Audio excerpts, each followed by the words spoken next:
belum ada tulisannya live ya? It is live, sir, on YouTube. Sudah Oh. live, Pak. I just Izin. checked. Oh, okay, good. Sudah live. Sudah live ya?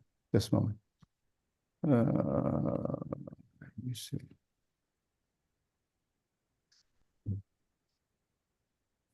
Okay.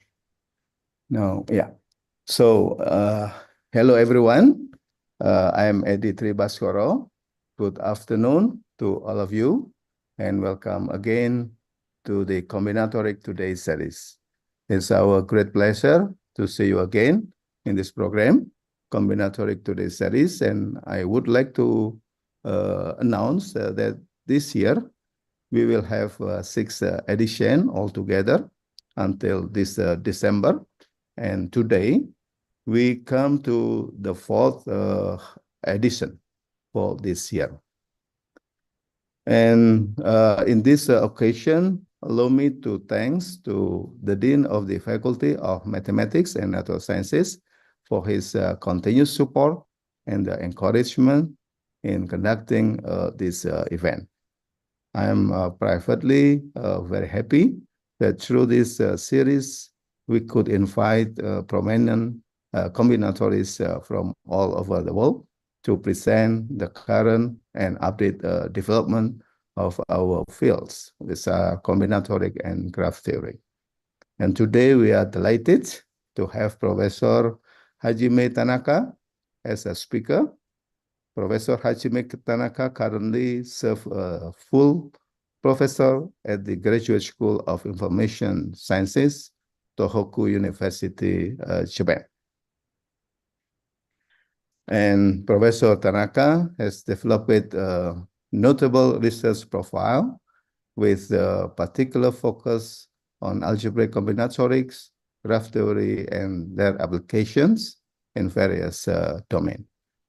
And today, Pak Hajime will give lectures on linear semi-definite programming techniques in combinatorics, and will be chaired by Dr.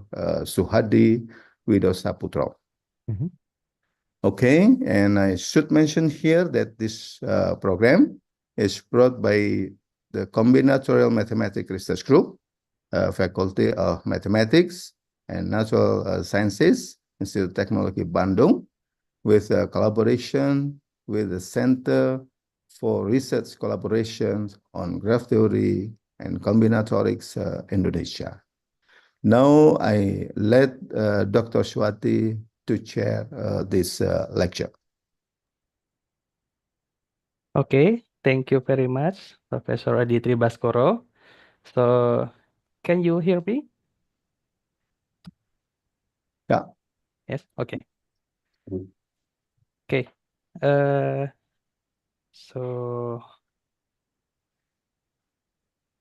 Assalamualaikum warahmatullahi wabarakatuh. Good morning, good afternoon, and good evening for our participant of the 4th Combinatorics Today series in 2024 from various time zones. My name is Suhadi Widosaputro.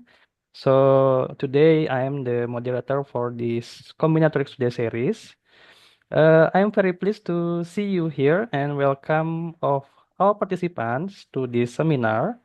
The theme of today's series is about linear semi-definite programming techniques in combinatoric. Okay, the talk, I'm sorry, I will share slide first.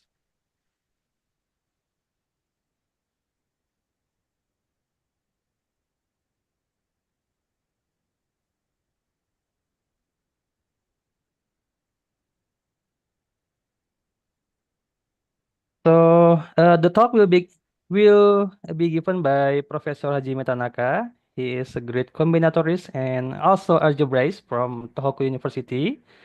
He received master and also doctoral degree from Kyushu University under supervision of Professor Eiichi Banai. He started his career as a research fellow in 2001 until 2004 at Kyushu University, and then in 2004 until 2007 at Tohoku University, Japan. He also visited some universities in South Korea and also in US for continuing his research. One of them was a honorary fellow at University of Wisconsin-Madison, USA, hosting by Professor Paul Terwilliger in 2010 and 2011. In 2007, he became an assistant professor at Tohoku University and be and then continue become associate professor in 2012, and now he is a fully professor in the same university since April 2024.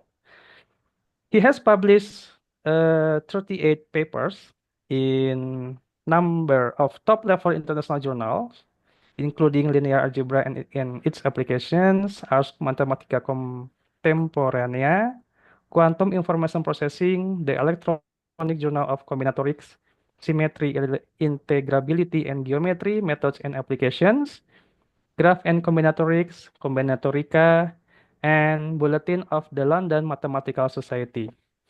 He has been also invited to present his talk in many international events. Professor Hajime Tanaka is also member of Mathematical Society of Japan and the Institute of Combinatorics and its Applications. He is also a referee in many mathematical and combinatorial journals, including Discrete Mathematics, Annals of Combinatorics, Journal of Graph Theory, and SIAM, Journal of Discrete Mathematics. So now allow me to welcome the speaker, Professor Hajime Tanaka, to deliver his presentations. The audience who want to ask a questions can ask directly in the discussion session after Professor give his talk, or maybe you can write your questions on the chat box. So, Professor Tanaka, the time is yours. So you have 60 Udah minutes foto dulu Pak to Suhadi. 60 minutes? Foto 60 dulu. minutes. Yeah, So, but thank you very first, much. so Professor ready? So before you give a talk, so first we have photo sessions. Oh, photo session. Okay. Okay, photo session. Yeah, Photo session first. great. This is Okay, the so very please, important yeah. sessions. Please open your camera, everybody. Yeah. So we have a photo session, group photo. Yes, many people, nice faces, and okay. Yeah. Just a moment. I'll also open my second camera. Okay, 1, 2, 3. One more. Other slide. 1, 2, 3. Okay, that's all. Thank you. Now back to Pak Suhadi. Yeah. Okay, thank you, Professor Baskoro. So, Professor Hajime Tanaka, so you have 60 minutes to deliver your talk. Mhm. Okay, then first, let me share my screen. So can you see Yes, the perfect. slides? Okay. Yeah. So first of all, thank you, Suhadi, for the very detailed introduction. Okay, let me begin my talk. The title is here, Linear and Semi-Definite Programming Techniques in Combinatorics. And here is a very brief, not an introduction, but as you know, I specialize in algebraic and spectral graph theory and also algebraic combinatorics. And I have visited Bandung several times. And the first one was in 2012. And in 2015, I gave a series of lectures. So this is the first one. I'm wearing a batik. This is batik. Yes. This is the last one, but this is not the batik. Okay, so now I think that the title of my talk was a bit too ambitious. So actually, the topic in this talk will be very limited to the following problem. So the objective is as follows. So we want to use a linear LP or semi-definite SDP programming to bound the independence number of a graph. So this is our objective. So it's very much limited. So actually, SDP is used everywhere in combinatorial optimization. So our objective is rather limited. Okay. So the independence number of a graph is as follows. So here we take a finite simple graph. So because it is simple, so there is no loop or multiple edges. Okay. It is a finite simple graph, and the independence number of alpha of G is defined in this way. So this is a maximum size of an independent set. So here, U is a subset of the vertex set. It is called independent if there is no adjacency. Okay, so such a set is also called stable set or co-clique. Okay, so let's consider this kind of simple example, C6 cycle. In this case, for example, we can take these two vertices. So they are non-adjacent. So they form an independent set. But obviously, this is not maximum in terms of the size. Actually, we can take three vertices in this way. Okay? And this is a maximum independent set. So there is no independent set of size 4. So the independence number is 3. Okay? So it's an easy concept. But it has many applications. So in fact, many problems in combinatorics or discrete mathematics can be interpreted as finding or bounding the independence number of a graph. So for example, in coding theory, in this case, the vertex set is a set of binary words of length n in this way. And let us take two binary words. Then their Hamming distance is defined in this way. So this is a number of indices where x and y differ. So this is called the Hamming distance. Then in coding theory, I should say in classical coding theory, we are interested in finding or bounding the independence number of this graph where, so here delta is fixed, but x and y are adjacent whenever their Hamming distance is less than delta. Okay, because x and y are distinct, so it should be greater than 0 and less than delta. So what does this mean? So this, if we take an independent set in this graph, then because they are not adjacent in an independent set, so x and y are not adjacent, then this means that their Hamming distance is at least delta, because they are not adjacent. Okay. So this means that this independence number is nothing but the maximum size of codes or vertex subsets with minimum distance at least delta. So this is the meaning of the independence number in this case, in this graph. Okay. So suppose that this is the vertex set V, and suppose that they are independent in this graph.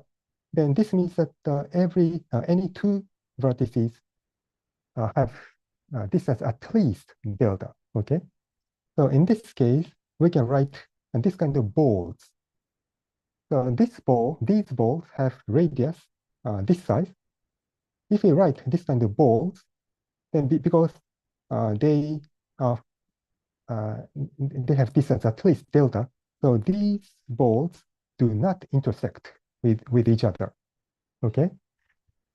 So this means that this code or independent set can correct at most this number of errors because they do not intersect. So if this kind of error occurs during communication, then we can detect the original vertex.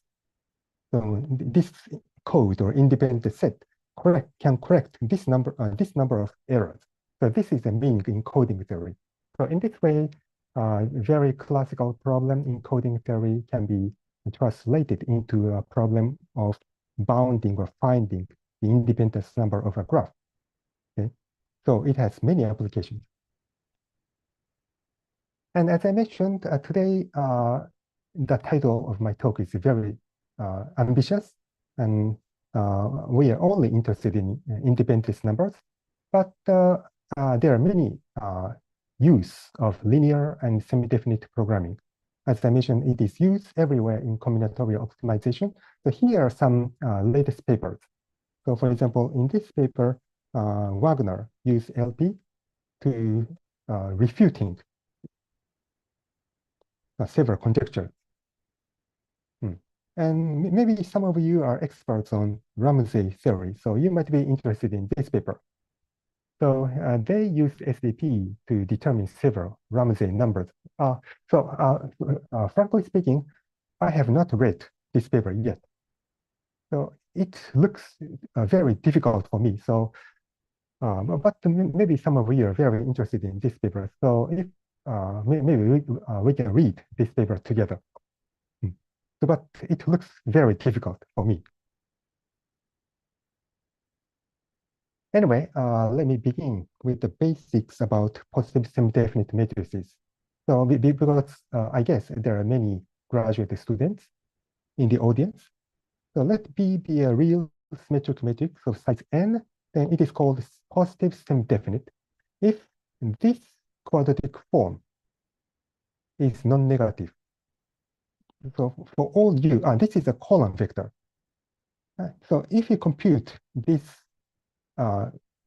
matrix, this is a 1-by-1 matrix, then you get this one. So this is a quadratic form.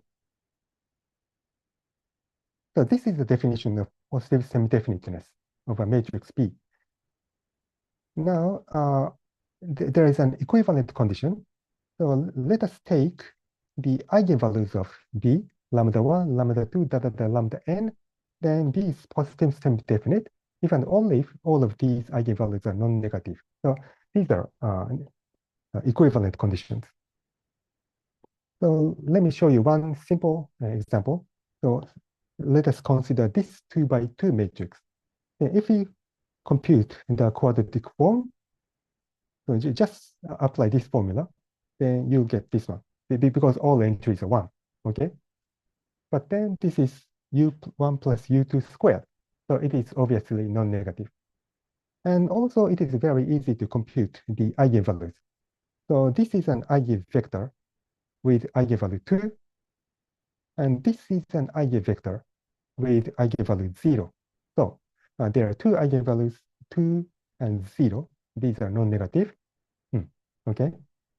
So it's a very simple example. Now, here is one important property about positive semi-definite matrices. So let us take two matrices, real matrices of the same size. Then let us define their inner product, BC inner product. So this is defined by this one, B transpose times C, the trace of this matrix. So actually, this is the sum of all Bij,Cij's. Okay? So this is literally the inner product of these two matrices. Then one important fact about positive semi-definite matrices is that if both B and C are positive semi-definite, then their inner product is non-negative. So if we view these matrices as n squared dimensional vectors, then they form acute angles. Okay?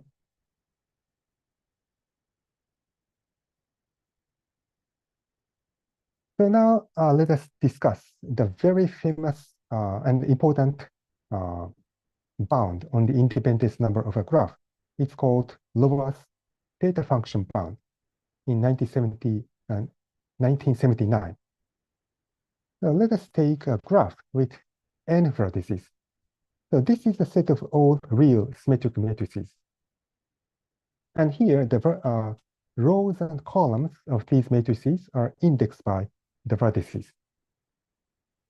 So let J be the all ones matrix. So this is a matrix, all of whose entries are 1. Then this is the Lovász theta function bound. So the definition is a bit complicated, but it is the solution of this maximization problem. So here, in this maximization problem, we want to maximize this inner product. So, but what is this inner product? J is the Orland's matrix. So this inner product is nothing but the sum of all entries of X. Okay, this is the sum of all entries of X. So we want to maximize this one under various conditions. Number one, this X is positive semi-definite. Number two, Xi inner product. And what is this inner product? So I is the identity matrix. So this is the sum of the diagonal entries of X. So this is just a trace of X. So this is a trace of X, and this is the sum of all entries of X. Okay, so this X must have a trace 1. And here are two other conditions. Number 3, if X and Y are adjacent, then the corresponding entry must be 0. And finally, all the other entries must be non-negative. By the way, this condition was not included in Lovász' original paper, but this is just because his motivation was different or more difficult. So he was interested in the so-called Shannon capacity of a graph. But if we restrict our attention to the independence number, then this condition makes sense. So this was added later by Shriver in 1979. So the same year, but the same year and the same journal, but this paper appeared later than this one. So this is an example of a semi-definite programming problem. So it is complicated. But here is a theorem. So this theta function gives an upper bound on the independence number of G. Why is it? In the next slide, I will show you some example, easy example. So, but the rough idea is that from each independent set, we can construct a specific matrix X satisfying all of these conditions. Okay, and then in this case, this inner product, the sum of all the entries, corresponds to the size of the independence number. Independent set. So, but this is a maximization problem. So, because this is a maximum value, so obviously this theta G must be an upper bound of the size of independent sets. Okay. And this is how we construct such a matrix X. So let us take U to be the characteristic vector of U. So this is the column characteristic vector. So it is a 0, 1 vector. And then we take, we denote it by XU, but we take this kind of matrix. So U is a column vector, and U transpose is a row vector. So it is a square matrix. Okay, n by n square matrix. But this is essentially a one-dimensional projection, rank 1 projection. So obviously this is positive semi-definite. But in the next slide, I will show you an easy example.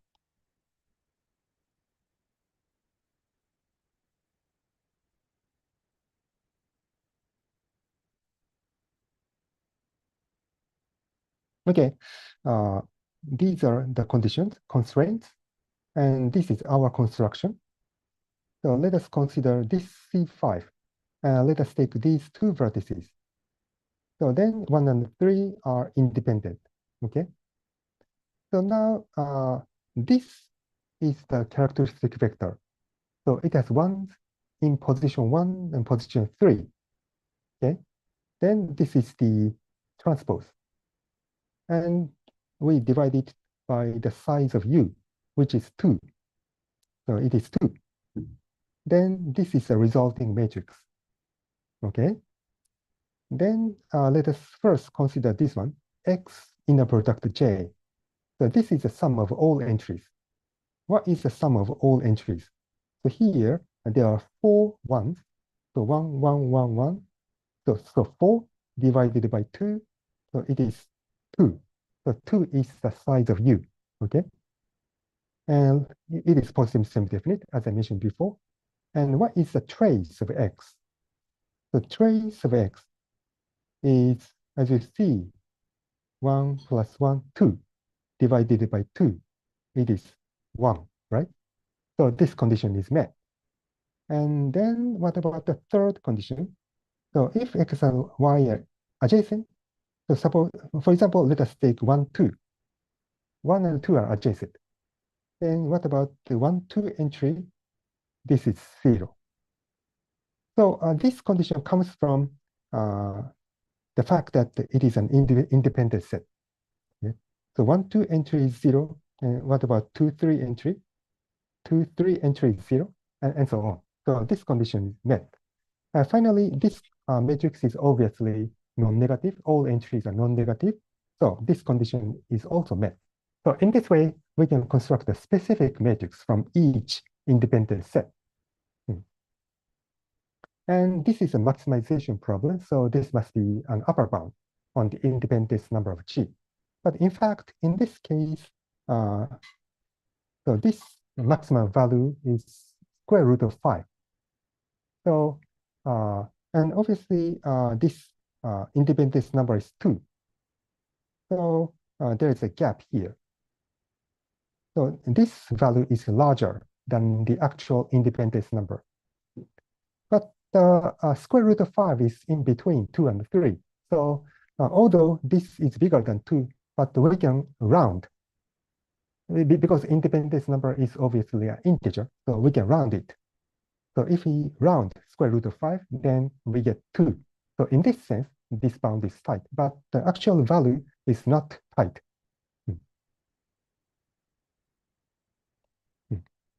And in this paper, Lovász gave several equivalent formulations of this theta function.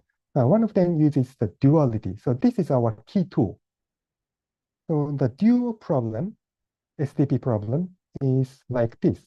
So again, this looks a bit complicated, but this is a minimization problem. And we want to minimize y. So y is a scalar. And z, we take another variable, matrix variable z. And the conditions are as follows. Number 1, y times identity minus j minus z. So it's a bit complicated. So this strange matrix is positive semi-definite. This is number 1. And number 2, whenever x and y are non-adjacent, including the diagonal entries, the xy entry must be non-negative. So if we impose these two conditions, then the main theorem, so actually this is a basic fact about positive semi-definite programming. But this original problem and this dual problem, they are equal. So here I want to show you the so-called weak duality. So I will show you this is less than or equal to this one. So I will show you this direction. So let x and y, z be feasible solutions. So this x satisfies all of these conditions, and y, z satisfies this condition. Let us take feasible solutions, and let us consider this one, y minus xj inner product. Then, so first we use this condition. Then as you see here, this one, because of this condition, this one is equal to y, okay? Okay, because of this condition. So that's why we have equality here. Next,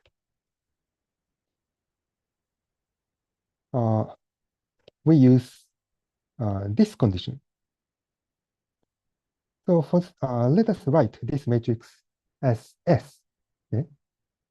Then this is S plus V, right? So this is S plus C. So S is this one. So that's why we have this equality here. This is s plus c, so it is xx plus xc, right? So we have used this condition. And then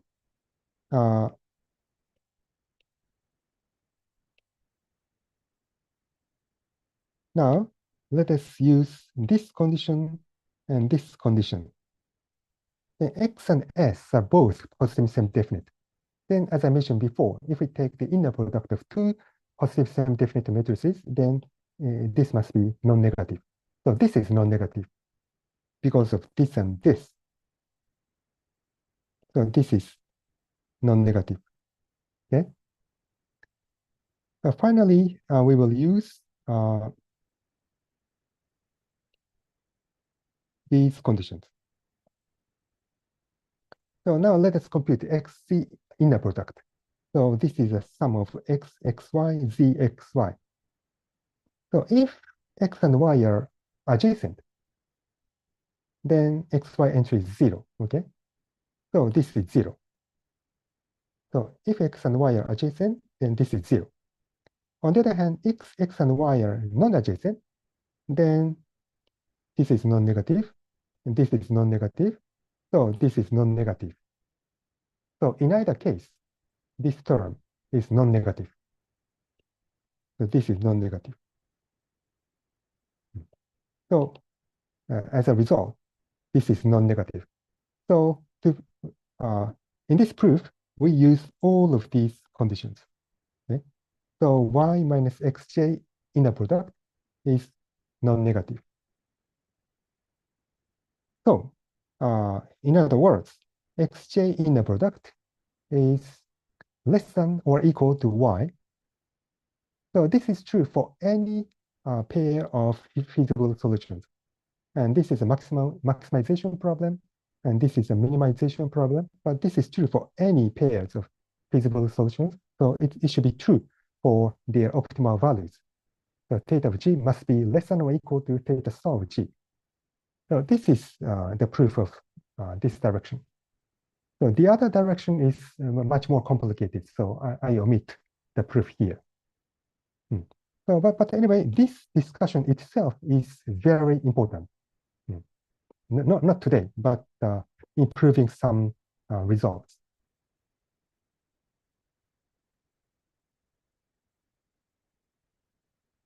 Okay, so here is an example. It is called the Hoffman bound. So in this case, we suppose that the graph G is R regular, and let A be the adjacency matrix of G, and let us take the eigenvalues of A in decreasing order. Then the largest eigenvalue is the degree R. Then the independence number is bounded above by this number. So this is the Hoffman's bound. So this bound can be proved using Lovász theta function, the dual version.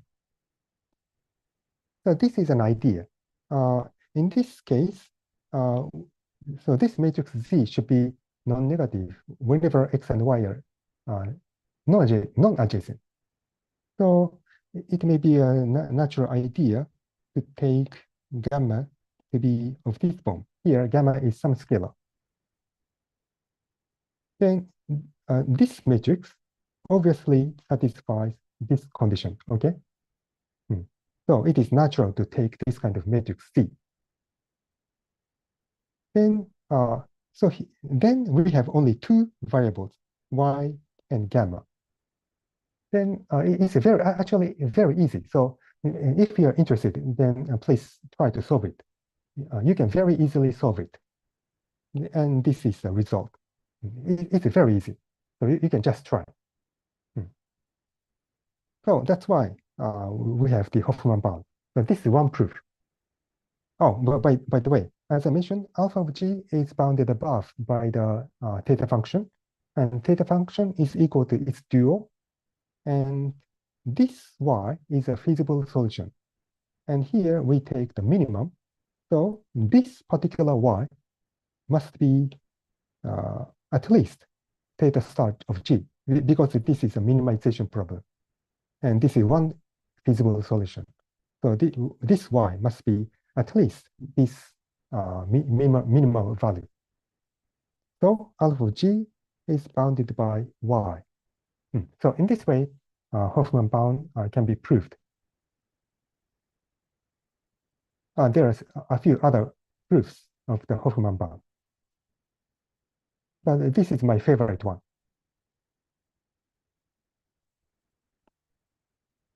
Now let us move on to the Delsarte's linear programming bound in 73. So in this case, so this bound can be applied to a specific class of graphs. So here we take a coloring of the complete graph Kn. So edge coloring. So we have D graphs. Okay. So we have D colors of the complete graph. And let us take the adjacency matrix of Gi. So Ai is the adjacency matrix of Gi. Then this coloring is called an association scheme if, so this condition is a bit, not a bit, but algebraic. But Aij, if we take the product of the adjacency matrices, then there are linear combinations of the adjacency matrix and the identity matrix. So if this condition is met, then this coloring is called an association scheme. So this means that if we take the product of two matrices from here, then it is again a member of this linear span. So in other words, it is an algebra. So this algebra is called the Bose-Messner algebra. So this is a very simple example of an association scheme. So here we have K6, and this black edge, black color, they form C6, 6 cycle, and the red one, red edges form 2 triangles, and the blue edges form matching, okay? So I do not give the proof, but this is an association scheme. So as you see here, association schemes are very beautiful objects, very highly regular. And here are some simple facts about the adjacency matrices. So if we take the sum of all of these adjacency matrices, then we get J minus I. This is because this is a coloring, edge coloring. So if we take the sum, then J minus I. So this is just consequence of, or equivalent condition of this one. And moreover, AIAJ is actually equal to AJAI. So they commute. Now, why is that? So AIAJ is, by this condition, is a linear combination of these matrices. But all of these matrices are symmetric matrices. So AIAJ must also be a symmetric matrix. So AIAJ is equal to its transpose. But it is equal to AJ transpose, AI transpose. But AJ and AI are symmetric, so it is equal to AJAI. So it is a very simple proof. So AIAJ is equal to AJAI. So they commute. So in other words, this Bose-Messner algebra is a commutative algebra. So in this way, we can use the algebraic graph theory very efficiently in this context. And I'm not sure if this is taught in elementary linear algebra course. So in any elementary linear algebra course, you will learn that a real symmetric matrix can be diagonalized. But this is a slightly more advanced linear algebra fact. So if we take mutually commuting symmetric matrices, they can be simultaneously diagonalizable. So this is slightly a bit advanced linear algebra fact, but not very advanced. So if you understand the proof that any real symmetric matrix can be diagonalized, then the proof can be immediately extended to this case. It's not difficult. So these matrices commute with each other, so they can be simultaneously diagonalizable. So this fact is very important. Now, because they can be simultaneously diagonalizable, so we can take their common eigenspaces. So we can talk about common eigenvectors and common eigenspaces, etc. So and this is a fact. So you can show that there are exactly d+1 common eigenspaces. So this number should be proved. But anyway, there are common eigenspaces. So as you see here. So as you know, the eigenvalues of the all-ones matrix is n and 0, n with multiplicity 1, and 0 with multiplicity n-1. So this eigenspace is actually one-dimensional, spanned by the all-ones vector. And these are the corresponding eigenvalues written in this way. So once you have this kind of table, then we can formulate Delsarte's bound. So in Delsarte's bound, we assume that our graph G is a union of some color classes. So in this case, let us take the first 3 colors. So this is our assumption. In this case, we can apply Delsarte's method. And here again, we take specific Z. In this case, our Z is of this form. So our Z is a linear combination of the adjacency matrices. So let us consider this kind of Z. And let us consider this condition. Then here we can prove the following fact. So this is the dual version of Lovász theta function. It was the minimization problem under these constraints. But here Z is of this form. So the variables are y, this y, and also these coefficients Ti's. So T1, Td. So in this case, there are d+1 real scalar variables. But what is the interpretation of this condition? X and y are non-adjacent. Then the corresponding entry must be non-negative. But our graph is this one. So the first 3 color classes. So non-adjacent means, how shall I put it? The other part. Okay. So these t+1 Td, so they must be non-negative. So this condition and this condition are equivalent in this case. Oh, by the way, this matrix does not have diagonal entries. And what about this condition? So, first, let us consider the jth eigenspace. Jth eigenspace. Then now I is the identity matrix, so the eigenvalue is always y. So this is y. And what about j? So as you see here, the eigenvalue of j is n on 0th eigenspace, and all the other eigenvalues are 0. So this is the eigenvalue of j.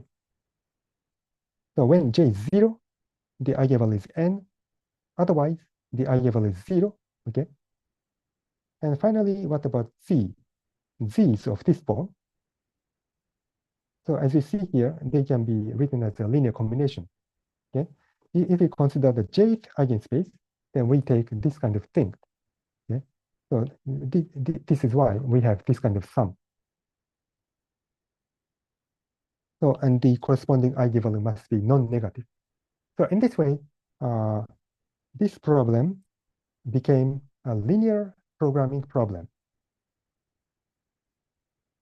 So we have scalar variable, scale d+1 scalar variables, and we have only inequality constraints. So this is a linear programming problem. Oh, but by the way, because here we take a specific form of Z. So strictly speaking, we have just shown that this is at most this one, because here we are only taking a specific form of Z. So, but actually, you can show that they're equal.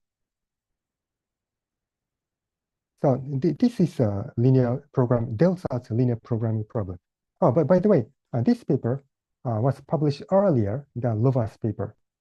So, but later Shriver noticed that these two bounds are the same in the case of association schemes.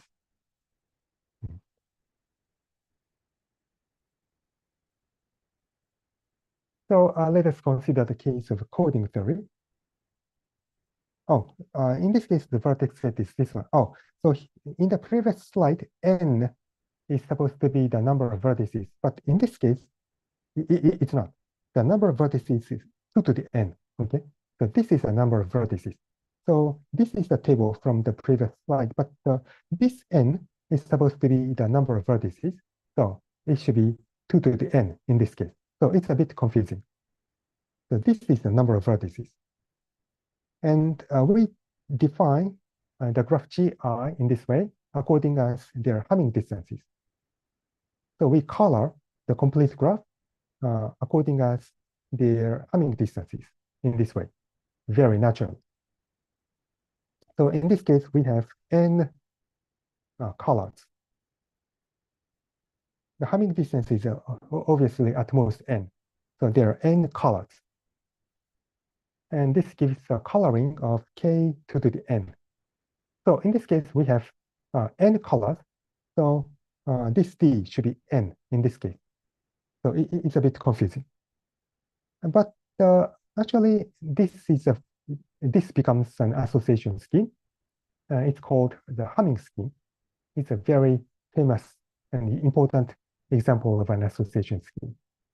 And we can explicitly find these eigenvalues. These are actually polynomials in J. And as I mentioned in coding theory, we are interested in the independence number of this graph.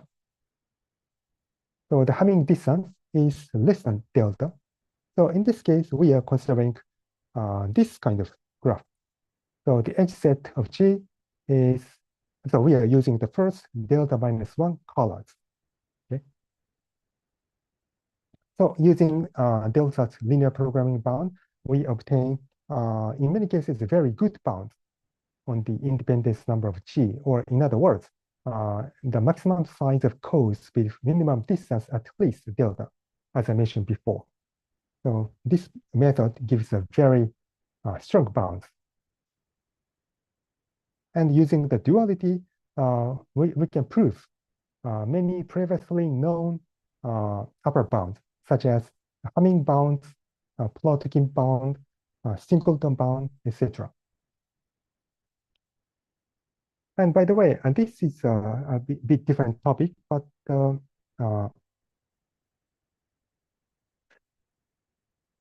here we are considering association schemes, but a similar thing can be applied to other structures. For example, on spheres. And here I would like to explain one example, the kissing number problem. So this is an interesting problem. So the problem is as follows: how many unit spheres can be attached to a given unit sphere? So in dimension 2, the answer is obvious. So this is a unit sphere, and we can attach 6 spheres, or in this case, circles, right? And obviously, this configuration is unique up to rotation. So this is unique, and the kissing number is 6. It's obvious.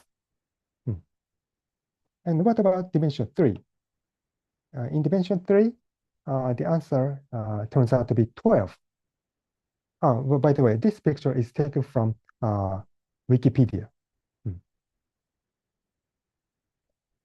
And there was a dispute between Newton and Gregory. So Newton insisted that this number should be 12, and Gregory insisted that the number should be 13.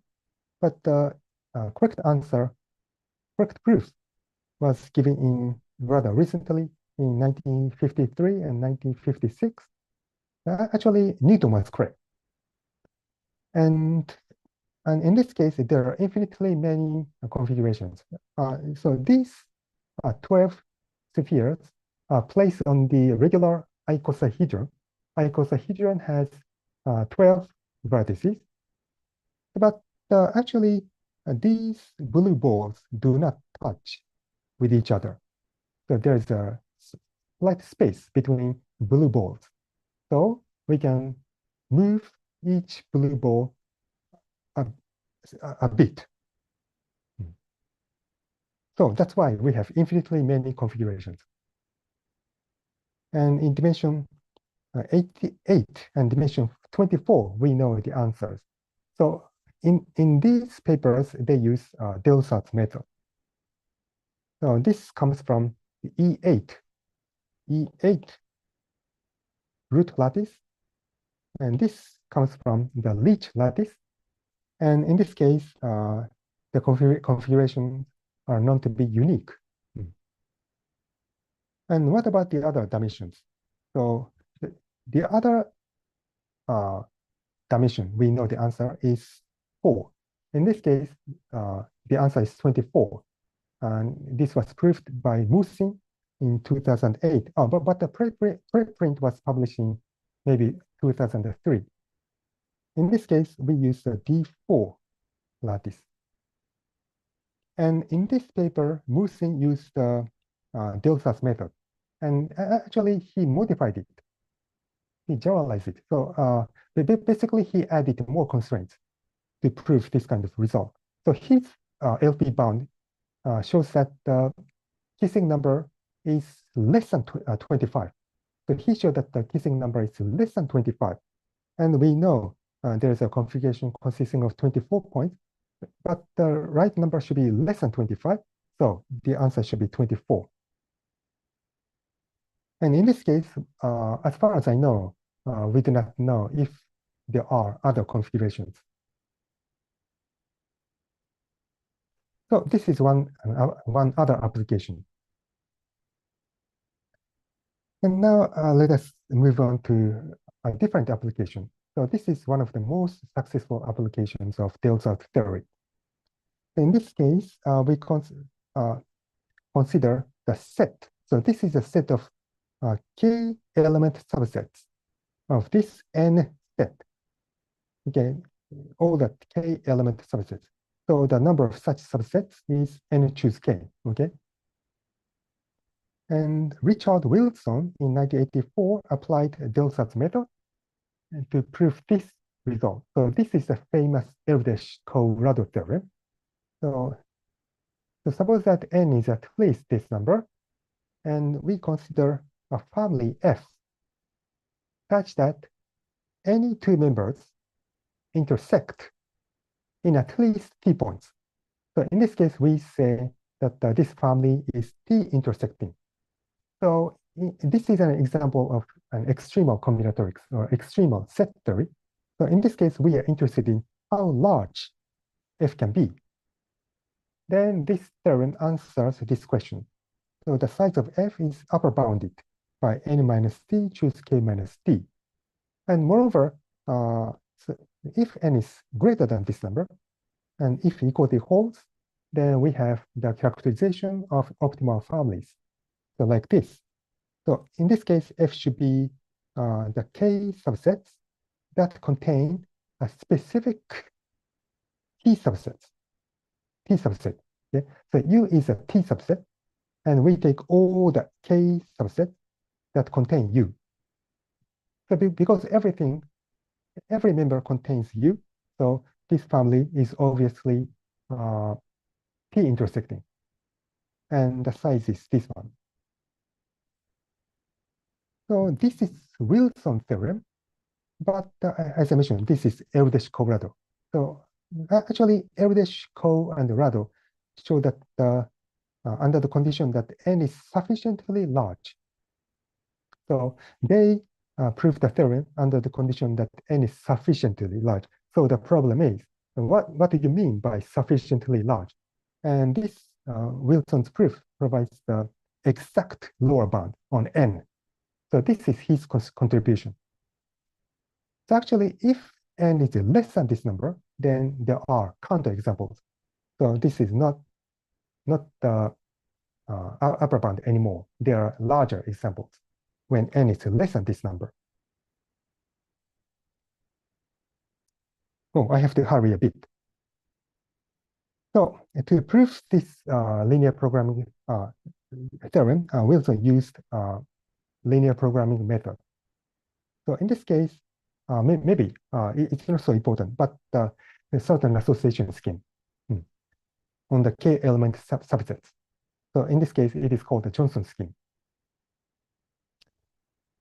So Wilson's result is very strong, but his method it cannot be applied to the case when n is smaller than this number.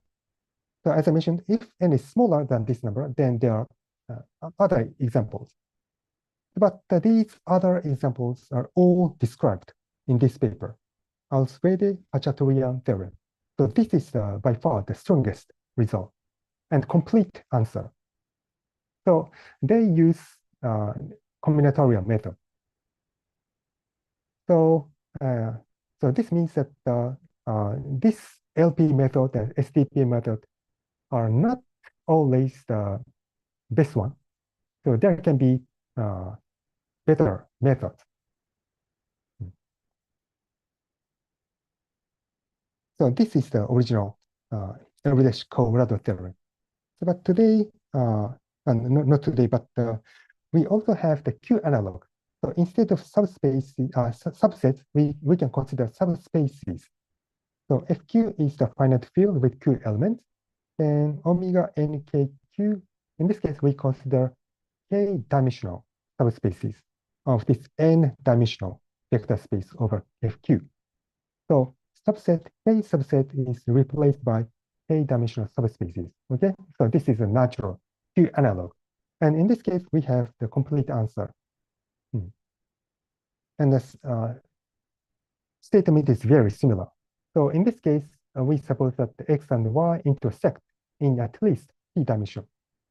So in this case, again, we say it is this family is t intersecting. And we use Delsarte's method to prove the Q analog. So the statement is exactly the Q analog extension to vector space. But I have to be fair. So this is my result. But this bound itself was obtained by Frankel and Wilson in 1986 using Delsarte's method. And also, this case was considered much earlier than Shi in 1975. So this paper uses combinatorial method.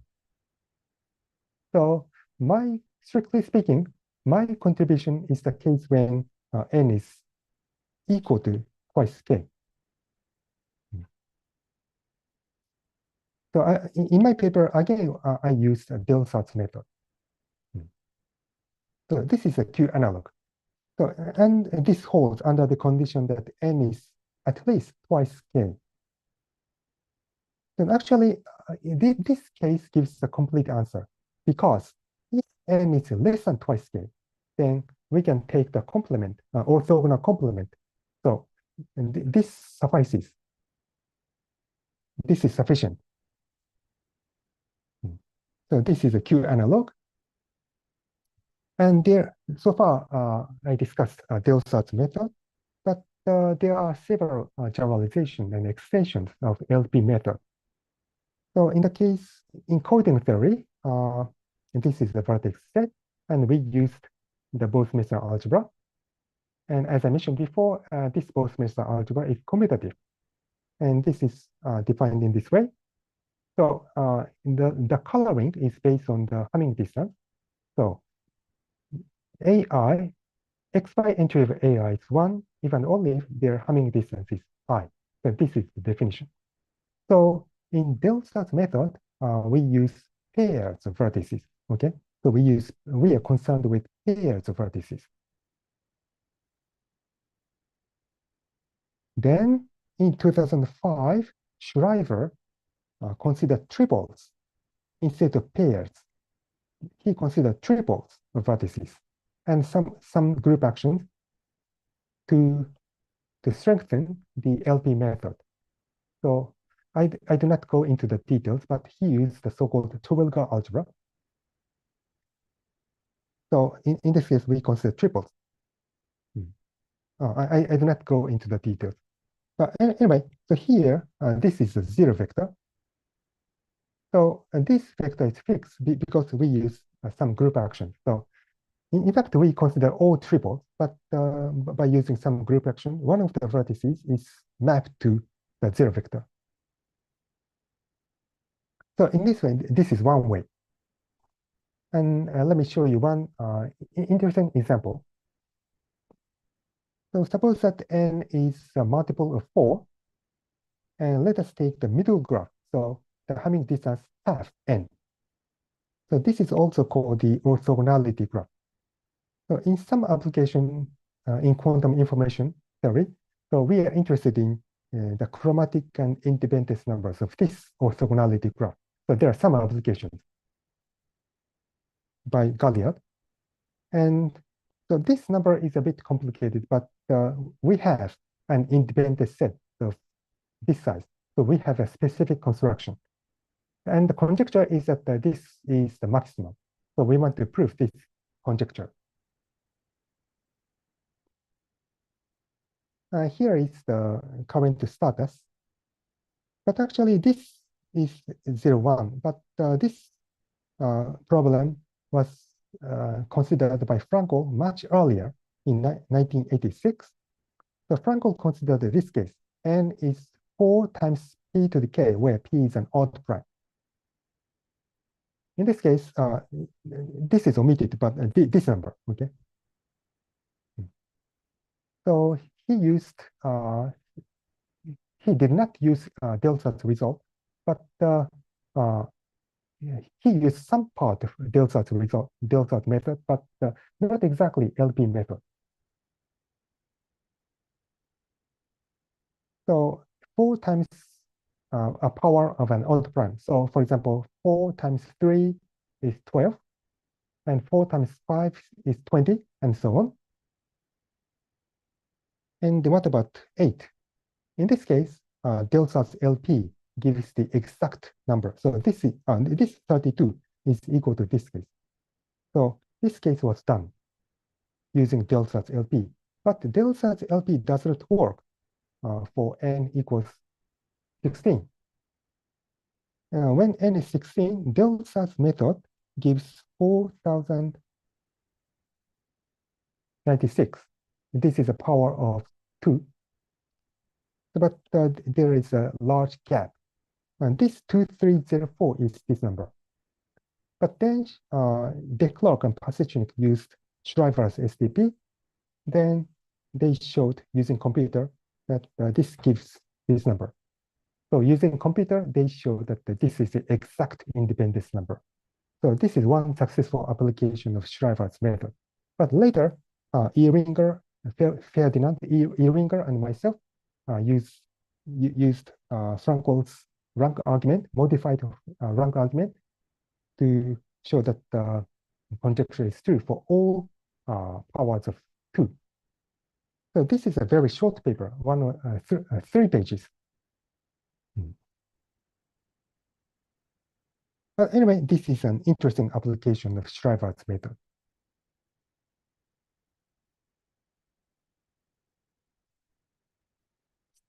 Yeah, I have to hurry. Let me skip this slide. So anyway, Schreiber's method can be used to prove different proof of the kissing number in 4 dimension. So Musin used Delsarte's LP to show that the kissing number in 4 dimension is 24. But we can also use Shriver's method to prove the same thing.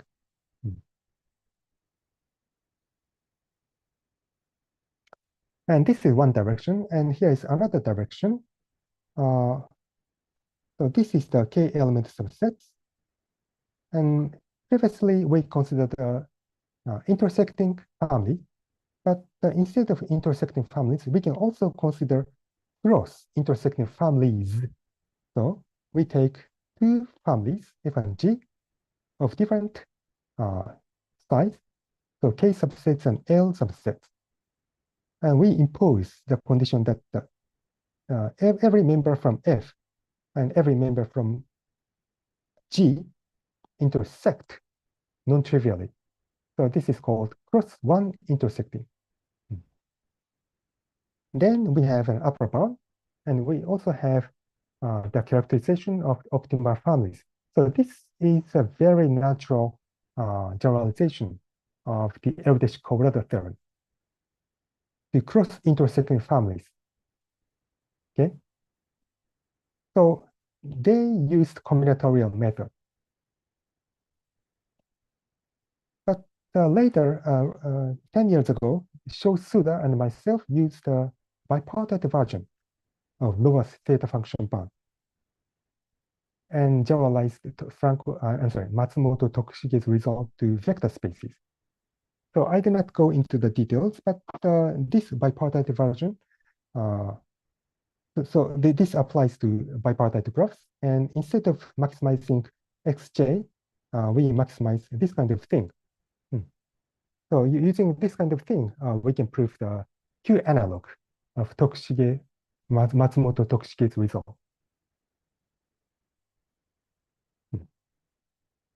And there are some other subsequent papers by different people.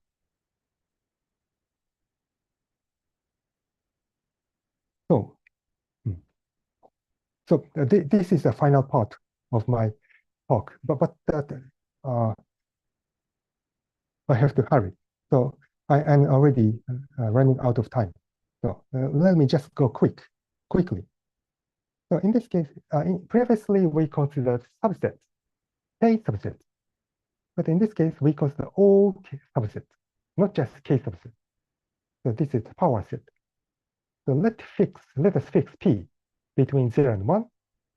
And we define a probability measure on the subset by this formula. So X is a subset of this set. X is a subset.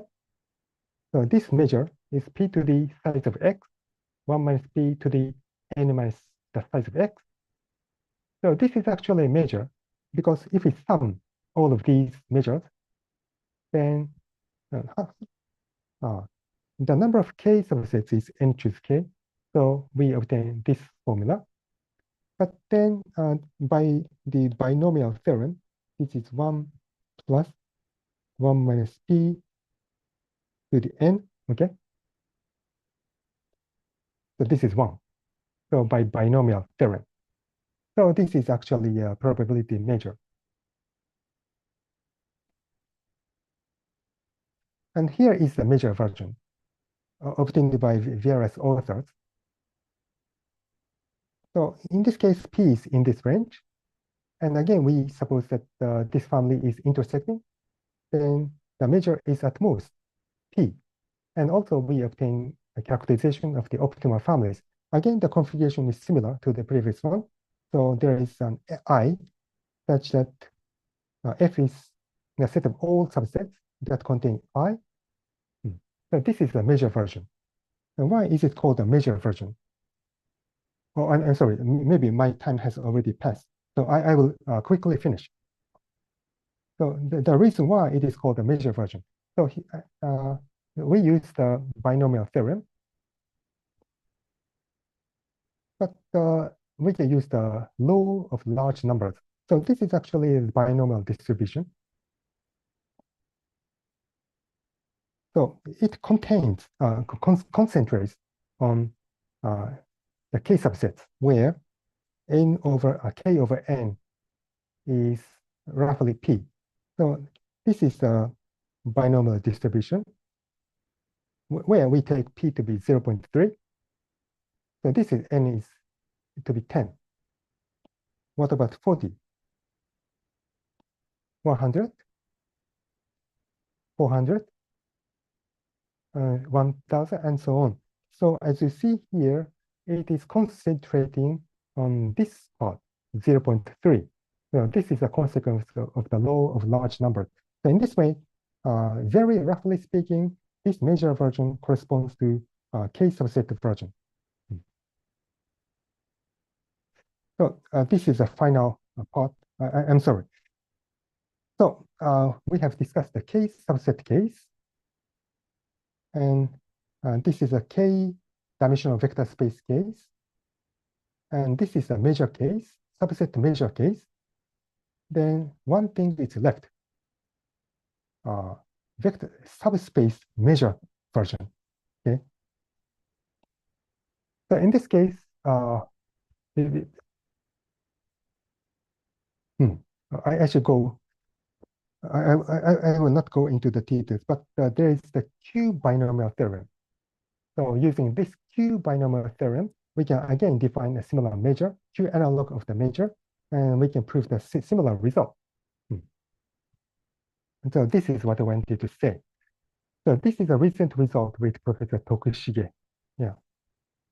And my final message is that this is my recent result, but this range is not best possible.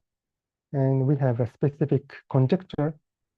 So using SDP, we can prove this kind of thing, but this is the limit. This is a limit. So in order to go further, we need to have a different idea. Okay, so the last part of my talk was very quick, but I'm sorry, I'd like to finish my presentation here. So thank you very much for your attention. Okay, thank you, Professor Hajime Tanaka. So please give applause for Professor Hajime Tanaka. So I think the presentation is interesting, but if the audience want to ask questions, so maybe you can ask directly in discussion sessions. But before that, maybe I believe that Professor Eddie has something to show us. Okay. Okay, thank you, Sadi. So thanks very much to Professor Hajime Tanaka. It's very nice and inspiring talk today. Okay, before we go to the discussion, as usual, we will combine with some song. So this song will be dedicated to Professor Tanaka. Yeah. So this song's actually the title of the song is "Over the Rainbow," "Over the Rainbow," and sung by our colleagues and friends. This is Renovia. With Renovia. Okay, let me present. Yeah, just a moment. Yeah. Okay.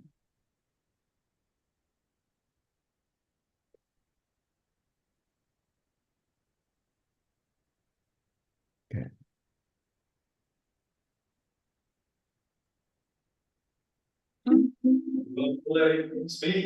Can you listen the song? Mm-hmm. Yeah.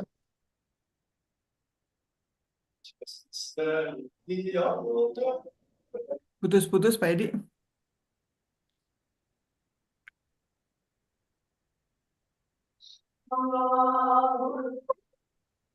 Suaranya putus-putus, Pak Edi. Eh? Suaranya putus-putus. Mesti diulang nih kayaknya, Pak. Putus ya.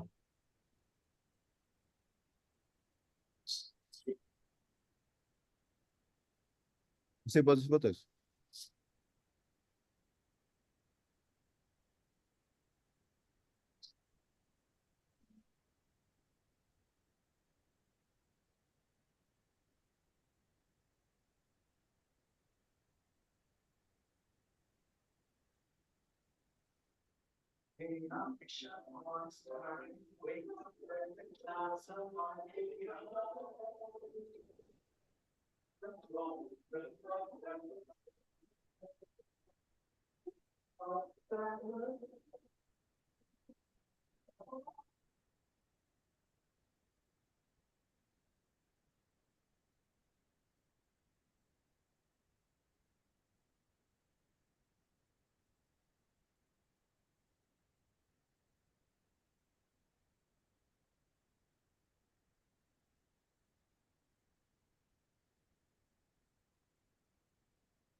Okay, I hope you enjoy. Okay, back to Pak Suhadi. Okay, so I'm sorry, maybe there's some technical issue because the sound is not Huh? hearing. Okay. Oh, We okay. cannot hear the yeah. So, Pak Hajime, did you hear the song? No, Oh, not quite well. not quite well. Yeah, yeah. Shall we repeat it, Pak Joko? Yeah. Yeah, Pak. I think it's better if you repeat it. Repeat it. Okay, okay, okay. Oh, just a moment. Why? Kok nggak mau? Padahal udah. Ini tetap aja ini. Sebentar. Okay. Try again.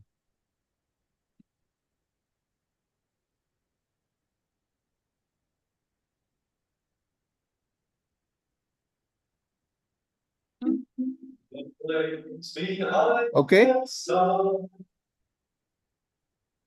Pak Joko? No? Iya. Iya, putus-putus Pak Edi. Nggak begitu Putus-putus, jelas.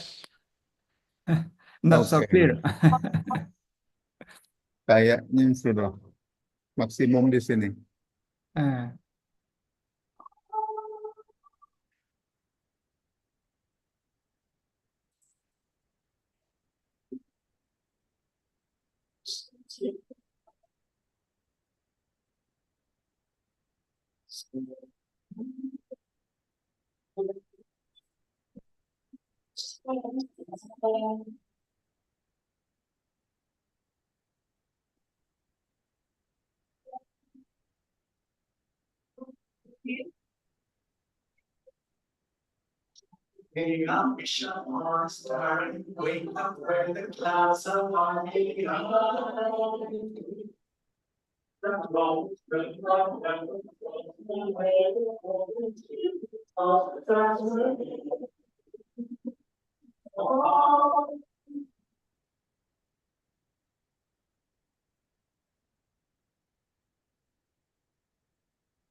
Okay, thank you. So I hope now it's better.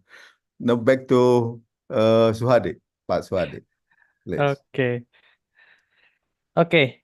Now we are ready for discussion session. So everyone who want to ask a question, maybe you can so you can Raise your hand. raise your hand, or maybe you can write on the chat room.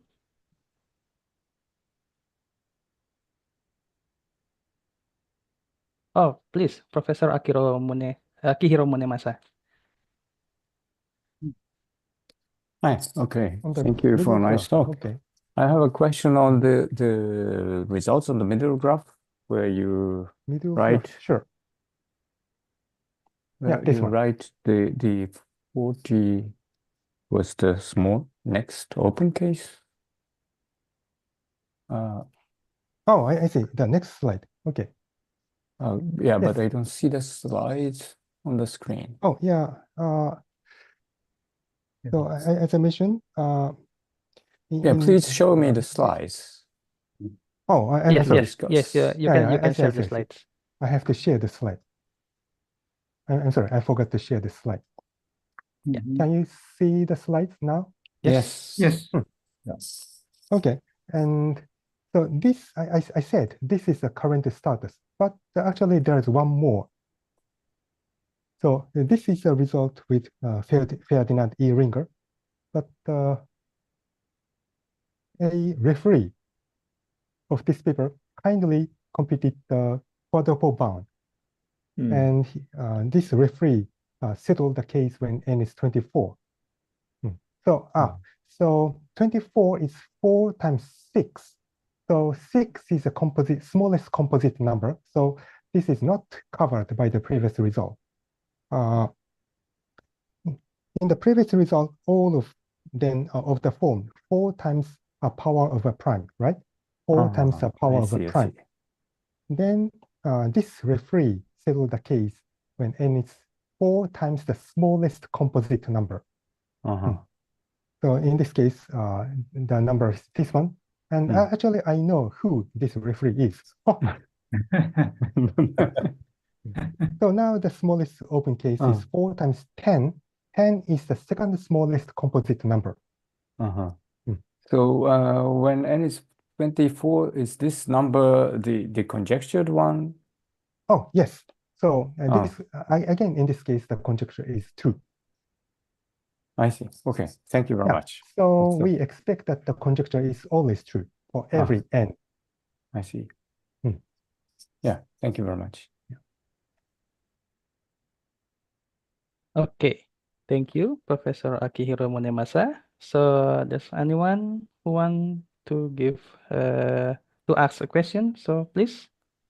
Can I have fun? Yes, Professor ready? Okay.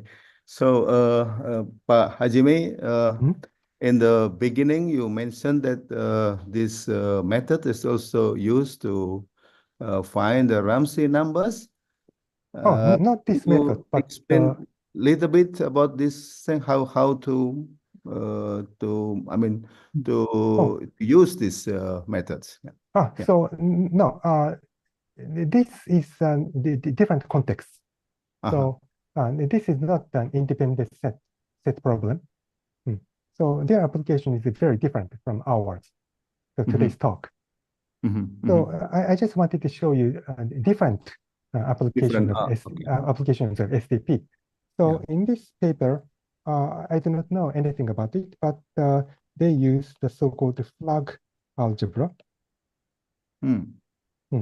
Like, So, but yeah, this paper looks very complicated. So I am interested. It is true that I am interested in this paper, but so far I do not have enough power or endurance to read this paper. So, but maybe I'm sure you are interested in this result. Yeah, I just downloaded this paper just recently. The minutes, a couple minutes ago, and I saw that this paper, I mean, able to refine the upper bound, or sometimes they find the exact numbers of Ramsey numbers for a certain pairs of graph, and mainly for graph with very dense, very dense, like complete graph minus some H and others. And also there's one of them is also involving the wheels. So that's why I'm interested.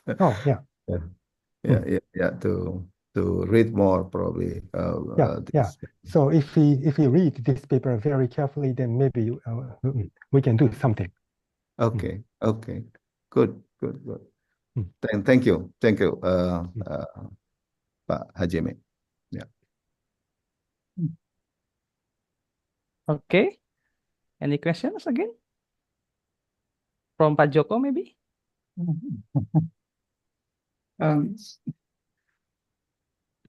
Well, no, I just want to say that Hajime has talked about something very wide topic, so it seems that we need some a kind of lecture series to understand your talk. So today maybe I have sometimes in the near prepared- future we can invite you to give a kind of lecture series. So there were too many slides. Yes. Yeah, may I ask just very small questions? When you mention about theta function, Lovász theta functions, can you provide the slide? Can you? Yeah. In the page, I forgot page 2 or Not this 3. one. I'm sorry. This one. Yes, this. One of the condition of the capital X matrix is the value of entry X, Y is depending on whether the vertices X and Y is adjacent or not. Adjacent but or the not. value itself for both conditions can be equal to 0, right?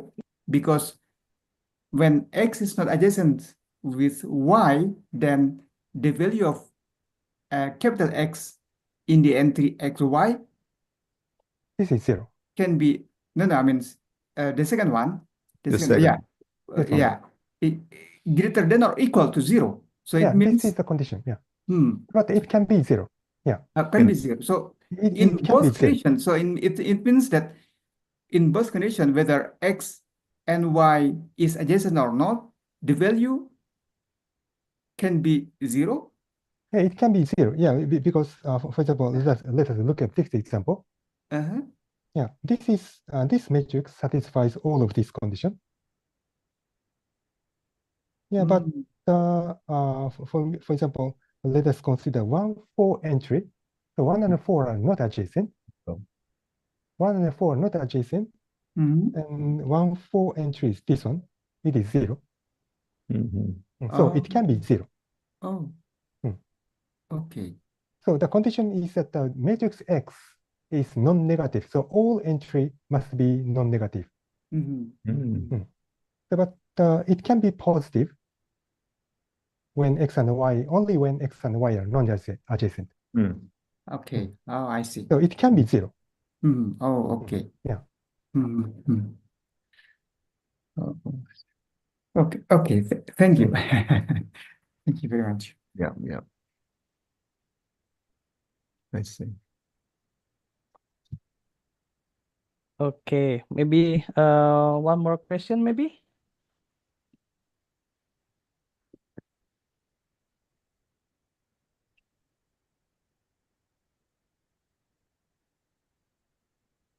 Okay, if not, so please give big applause again to Professor Hajime Tanaka, who give a very nice talk today. So before we close this combinatorial series, so I will give back to Professor Adi. Okay, so thanks again to Professor Hajime Tanaka for a wonderful and inspiring talk today. And on behalf of the Faculty of Mathematics and Natural Sciences, we would like to present you, Professor Hajime, certificates. We have two kind of certificates. Please, I will send you by email, but for that I will show you here. Okay. Oh. So this is So this is the certificates. So thank you for sharing this valuable knowledge as a keynote speaker on Combinatorics today's series with the title of Linear Semi-Definite Programming Techniques in Combinatorics. And also this is another one. Oh, Another no. one. This is another one. Oh, I see. So this is I drew it last night. Yeah. Oh. I hope you enjoy this. Oh yeah, I do. Yeah. Thank you very much. Okay. So thank you very much, Professor Hajime Tanaka. And so that means now it's come to the end of this Combinatorics to the series. And thank you for everybody here to be with us in this series. And see you again next 3 weeks for the next edition. Okay. Terima kasih, Pak Hajime. Okay, yeah. Thank you very much for this precious occasion. Professor, Okay, thank you. very much. Pak Munemasa and also Pak Banai. Yeah. And Pak Joko, semuanya, Pak Suwadi, and everybody here. Okay. Bye-bye semuanya. Okay, bye. Assalamualaikum warahmatullahi wabarakatuh. Assalamualaikum warahmatullahi wabarakatuh. Okay, see you. Okay, see you. Thank you, Hajime. Oh yeah, thank you very much. So you should come to Bandung, yeah? Oh yeah. For giving a series of lectures, yeah. Okay, thanks a lot. Yeah, it's very nice to see you. Oh. Yes, yes. Nice to meet you. Okay, I close this Zoom. Yes.